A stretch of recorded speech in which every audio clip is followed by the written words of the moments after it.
Bonjour et bienvenue sur Intermot, le salon allemand qui a lieu tous les 2 ans.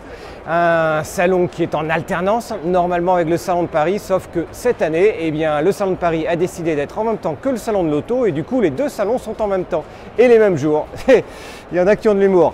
En tout cas, je vous retrouve ici devant la moto du salon Intermot. Désolé pour les grands constructeurs à la fois américains, européens et japonais. Il s'agit de la Gunbus 410, une moto qui fait juste pas loin de 7000 cm3. Voilà, ça représente bien l'euphorie qu'il y a à Intermot.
La nouveauté Moto Guzzi que l'on attendait depuis un certain temps, c'est cette V85 TT. Pourquoi V85? Eh bien déjà deux significations.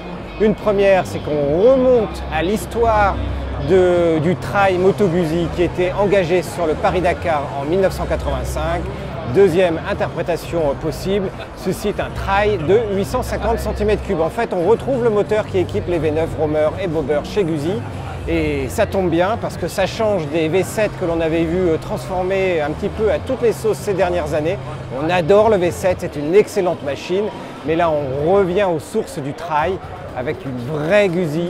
Je ne vais pas vous apprendre ce que c'est un katana, c'est un sabre japonais de la caste des samouraïs, un sabre de plus de 60 cm, un sabre que l'on retrouve d'ailleurs sur le logo ici avec à la fois le kanji et à la fois le sabre japonais. C'est donc la nouveauté, on l'avait déjà vu sous forme d'un concept l'année dernière à EICMA, désormais le modèle est un vrai modèle qui sort et qui est présenté aujourd'hui à Intermot. La FTR 1200, c'est la grande nouveauté Indian à ce salon Intermot à Cologne pour 2019. Pourquoi c'est une nouveauté et à la fois pas vraiment une surprise? Pourquoi? Eh bien parce que Indian avait déjà dévoilé la FTR 750, une FTR 750, une machine de flat track. Mais ici, on retrouve une machine totalement différente de ce que l'on est habitué à trouver chez Indian. On était plutôt habitué à trouver des cruisers, des customs, voire des gros comme la Roadmaster. Non, ici, on sort complètement de la gamme traditionnelle. Et il n'est donc pas étonnant en fait que cette FTR 1200 ait été dévoilée en Europe et non pas aux États-Unis, aux grandes dames des Américains qui disent hey, elle est fabriquée chez nous et on la voit en Europe.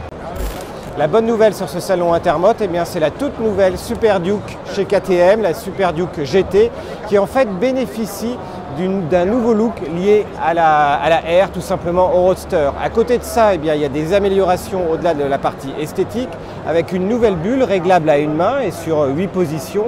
Et puis derrière, ce que l'on voit sur un certain nombre de motos aujourd'hui, c'est un nouveau tableau de bord, complètement TFT de 6 pouces, 5.